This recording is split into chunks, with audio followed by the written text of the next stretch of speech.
Okay, so reading Part C, very difficult. Whether it's the hardest, second hardest, we don't know. It could be.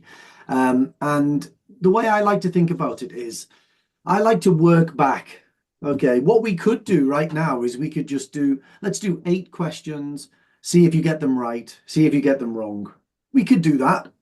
Um, but you wouldn't really learn much from that. You'd learn some vocabulary, yeah, and we could do a bit of analysis on why you got it wrong.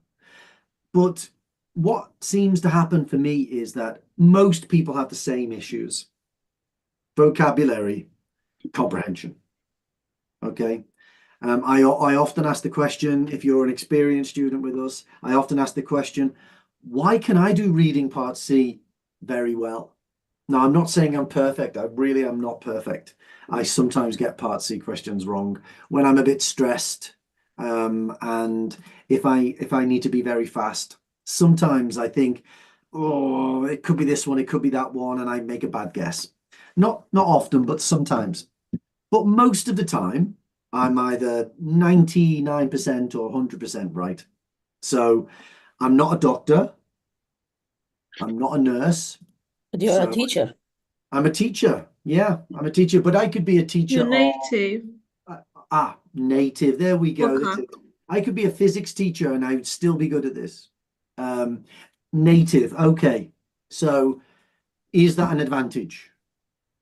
Oh, a Yes, big one. because Yeah. of the vocab. It's a really, yeah, vocabulary, definitely vocabulary. Um, Grammar.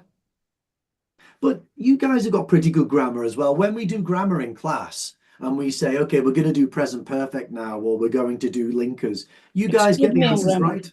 You get it right, don't you? Exclude So- me on grammar. well, I would say most people here, when we teach it, you say, ah, yeah, that makes sense. That's like building something. I understand that. Yeah. And okay, it's a bit like that in my language or whatever it is. We're not all grammar heads, but you sort of get it. But there's a third thing, I guess, as well that I've got. I obviously I've got really good vocab and I've got really good grammar. But how did I get them? What's the third thing that puts them together? Logic.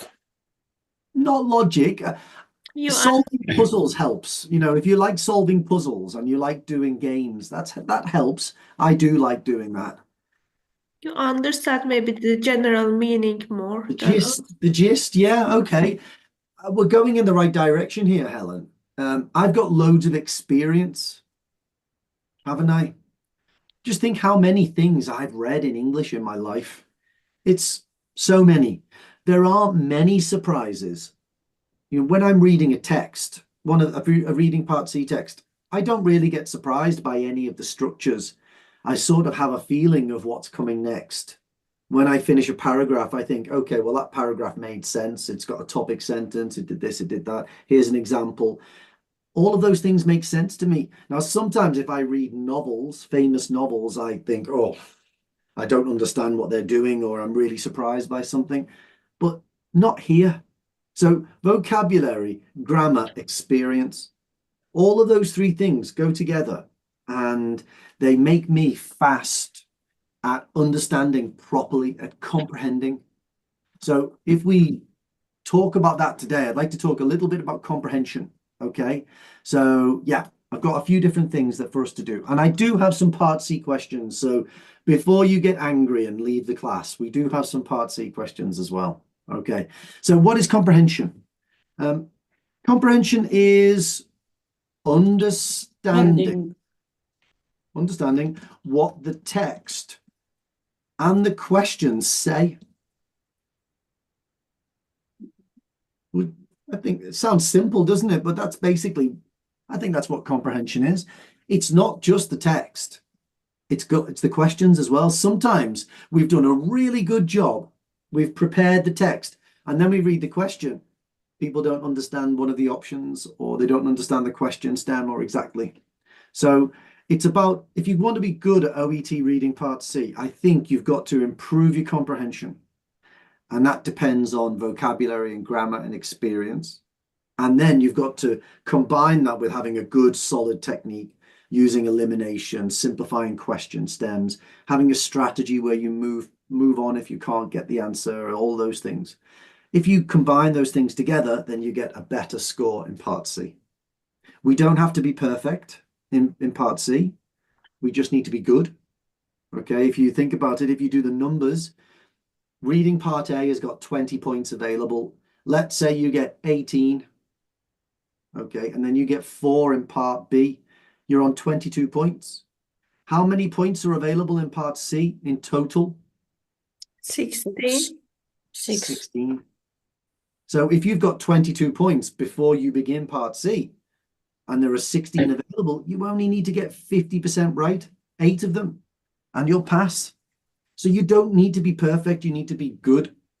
And what we want is, we want to give ourselves the best chance of getting an answer correct. And looking at it like that, putting those glasses on, is different to, I've got to get every answer right. That's not the way to think about it. The way to think is, how can I give myself the best chance of getting the questions right? Renata, have you got a question? Paul, I didn't find the information how many questions we have to get right to get the Yeah. score B. Okay, so let's have a look at it then. Okay, so very briefly, we've got Part A. How many points are in Part A, Renata? Do you mean in reading? In total, yeah, 20. 20.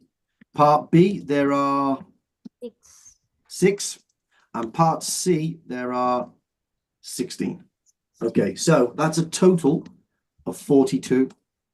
Now, if you want, you can get different answers wrong in different places. There's nothing that says you have to get all of your answers in one place, but you're aiming for 30. 30 plus. 31 to be 100% safe, but 30 generally is the right amount. So what could you do? You could get all of those wrong and get 6 of those wrong, and you'd have 30 points if you got everything right in Part A. But basically, the way I think of it is, people can aim for about 17, 18 in Part A. People generally get 3, 4 here, and I don't see why people can't get 8, 9 here, or 8 to 10. I think people should be able to do that. So if you did that, the top end of that, you'd be on 32 points. Okay, now the lower end, this is where people often end up, 28 points. We don't want that, do we? So how do we squeeze up from 8 to 10? How do we try and get 10 plus? I think it's, as I said before, combining comprehension and technique. All right. So the way I think about comprehension is like this. I don't think of grammar exactly. I think of text tools. I think this is a more useful way to think about it. Vocabulary is used to give ideas, isn't it? To give ideas, to discuss actions and describe things, you know, using verbs, adjectives, nouns. That's what it's for. Okay, situations. That's what vocabulary is. So words like, let's have a look at what we got down here. We've got negatively, correlated, prosthetic, associated with, depression, restriction. All of those are vocab words, aren't they? Okay. They are discussing actions, describing things, describing situations. Text tools are phrases, words, or structures that combine ideas or present ideas in specific ways that we can use to anticipate what's coming. So I'm thinking linkers, definitely one of those. Referencing is one of those. Okay. To anticipate what's coming or refer to what has just been. Okay, or what has been stated before, what has been stated previously. So if you think about a paragraph is here to chunk, it's got sentences in it, and those sentences have got things that refer back. and they say things that refer forward as well. So we've got referencing, we've got linkers, we've got relative clauses, participle clauses, and we've got these other little phrases, and I'll show you some now. I've got just a quick review. You know, I said I've got experience. Sometimes when I'm reading a paragraph, I get a little, it's like I can smell something and you can't about what's going to come next.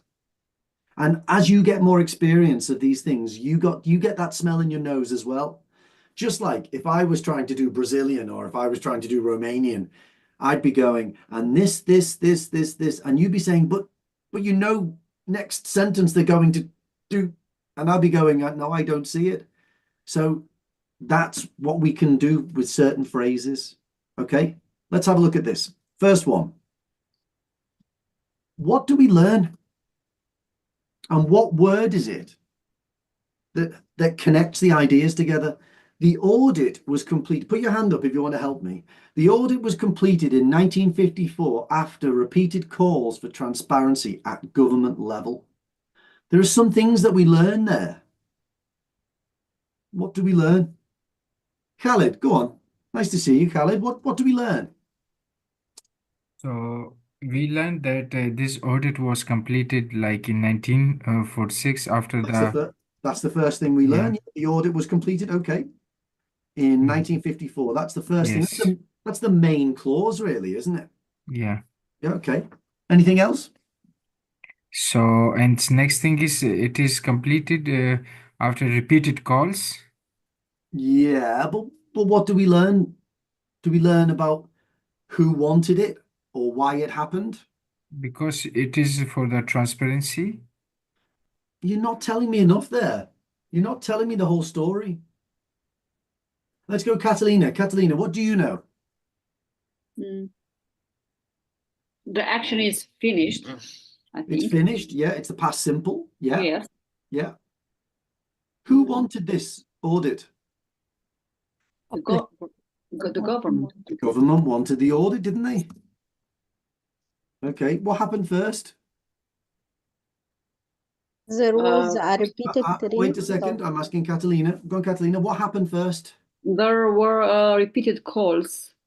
Yeah, so if you think about it, the government Received the asked repeatedly for an audit. We don't know what the audit was. Yeah. Yes. Why? Because there was a lack of transparency, I think. Yeah, the government wanted transparency. Yeah. Therefore, there must have been a lack of transparency. A lack of transparency, yes. Okay, now, if there's a lack of transparency, how do people feel? I don't feel, I think, insecure. We're worried, aren't we? Yes.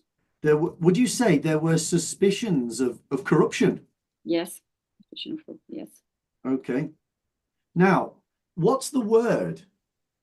There's one word in this that connects it all together. After. After. That's it, Mahiba. It's that word, isn't it? Yes. That's amazing, isn't it? That one word. It doesn't say because, it doesn't say due to or why or as a result. It's just after. So after is actually just sequence, isn't it? This happens before, this happens after. But this word, if you think about it, because we've got this word, we can have all of these ideas in one sentence. In one sentence, it's all there. We've got this first idea and we've got this one. Not only does it do sequence, it suggests loads of things to us. So for me, I look at that word and I think after's not really it's not a conjunction in that way. It's an adverb that tells us sequence. That's a text tool that helps me. Now, if we only learn after to mean something happens before and something happens after, then we don't really get the full sense of this sentence, do we? Okay, so let's do another one. Okay, got another one for us. What do we anticipate? What's going to happen? Initially, the research wasn't very promising. Full dem. What's coming next? What do you expect? I think it's not very good, and it's not well done, or yeah, it's Well, it's okay. not enough.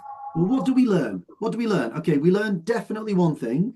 Okay, at The the result beginning, at the beginning wasn't very wasn't good. wasn't good, was it? It wasn't good. Yeah. Well, how about this? People didn't think the future would be good, Yeah. because that's what promising means, isn't it? There's potential for the future. But what do you think is going to happen in this sentence, Fulden? What's going to happen next? Maybe new research. New research. Maybe. I'm not thinking new research. I'm thinking Wasn't very promising because some of the details about the you research. could say because, but I'm focusing more on this word. Maybe contrast at the second time. Yes. What's going to come next? We can expect an improvement. That's what we can expect. That's because of this word initially. Even though initially really means at the beginning. The way people use it means at the beginning it was like this, but in the future, after that time, it got better. We can expect an improvement. So like I was saying at the beginning then, there are times when I start reading a sentence. So I think initially the research wasn't very promising. The next word for me is going to be something like but or however. And then what we see that this whole idea changes direction and goes somewhere else. And it's not always the answer to the question, but it's a key to comprehending the sentence. So when I see that word, that adverb, it changes how I feel about this sentence. Even before I've read the whole sentence, it changes the tone and what I expect. So if you heard someone say, initially, I wasn't very happy. You're waiting for the rest of the sentence. Yeah, you're Opposite waiting. direction. Yeah, you're Or waiting like, for. and So how do you feel now? Okay. Yeah, that's what you're expecting. So I'm just saying that these are text tools. They're phrases that you gain with experience. There are also structures. Let's look at some more. Okay. Seldom is in a masjid. Let's I think. wait there. Let's go for Giselle. Are you there, Giselle? Yes, I am here. Okay. What have we learned here? Let's pop this down here. What have we learned? Oops. Put that down there. Not only has the use of AI led to issues. So first thing we've learned, have there been any issues about data protection?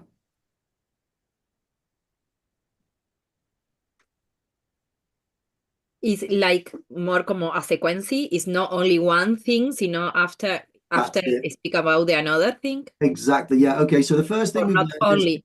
there are problems with data protection. Okay. The problems are caused by, there is a problem. Let me say that again. There is a problem. Sorry. There is a problem. This is what we know so far with data protection. The problem was caused by AI or using AI. But we also know Another kind of problem. There must be another problem. Mm-hmm. Now, again, this might not be something that gives you an answer, but because we've got not only at the beginning, not only is this, we also follow with this, But also, here's another problem like that. Again, I'm not saying that this gives you the answer or that this is a silver bullet, as people say, okay? A silver bullet for answering every question correctly. But what it does do is it makes you realize that in this sentence, there are going to be these two ideas, and it gives you better management of it. Let's do one more, okay? Let's do one more. I'll give you a bit of time to have a look at that. We'll push this down. Just 20 seconds to have a look.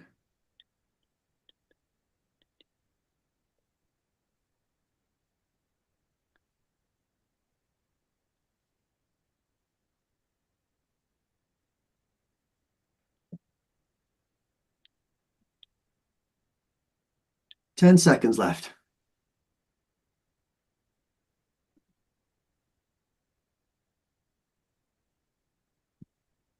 So let's have a look at this then. We've got how many sentences? Two. Two sentences, yeah. Shukran, yeah. We've got two sentences. And in the second one, haven't we got something really similar to what we just talked about? Not only, it could be not only, not just. Okay. So if we look at it, there are two things that I think are really useful here. And this is really, really Part C style. How many things are important in the second sentence? Two. Two things. Two things. First one is management of the conditions Management of of the testing. condition test. And And also design. how we design, yeah, how we design the supporting structures. So there are two things that are important. Okay. There's something else that's important. This word. Yes, this. This. So, Shukran, what does this mean? The reporting tools for participants were difficult to use. Actually, Yeah. to use. It's the whole thing, isn't it?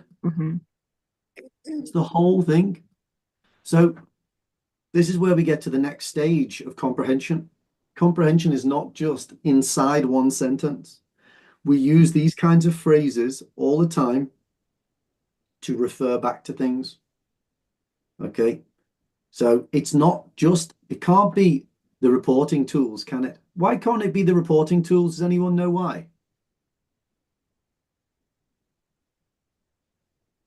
Can't just be the reporting tools. Because the main thing Because is the supporting structure wasn't good. Design. But no, but forget about this bit. You know, if you're reading the sentence, how do you know as you go along that this is about the fact that the reporting tools were difficult to use? because it was for someone, for participants. Were difficult. Something easier than that. This is for singular, isn't it? Yes. And reporting tools is for Multiple. plural, isn't it? So there's little things. When it comes to referencing, there are two aspects. One, how does the grammar work when you refer back? How many things could it be? Can it really be lots of things? And then, what do we do with this? What verb comes next? So this can demonstrate something. If all of this is this, that can demonstrate something.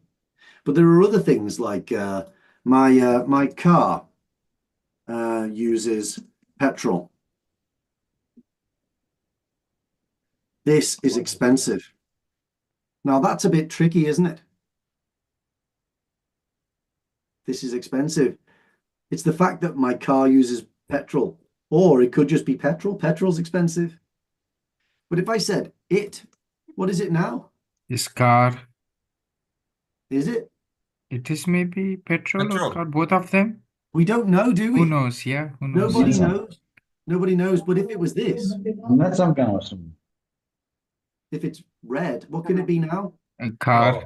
It can only be the car. So there are times where it's not possible for you to know 100% grammatically which one it should be. Okay. But there are other times where you can see that word red makes it clear that it can't be petrol. Okay. So all of these things go together. Referencing, these little text tools, relative clauses, participle clauses, linkers, all of those things go together. We get sentence level where we get clauses connecting, and then we get sentence on sentence where we're referring back to something, or we're talking about what happened there, or we're building on what came before. That's comprehension. And this is just a few examples of these kinds of phrases that change the meaning of how the sentence works and help us to anticipate what comes next. So we're going to do some comprehension questions.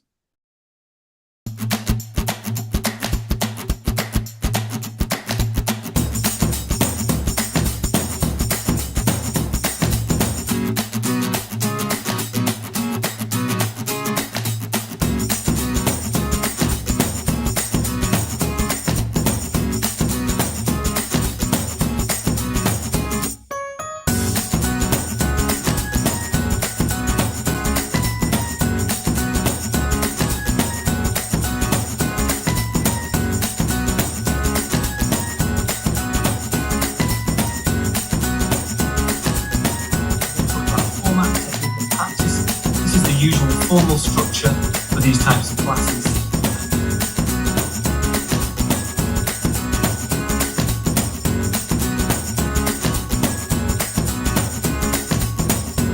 Okay, so here I am with Edwin. Hi, Edwin.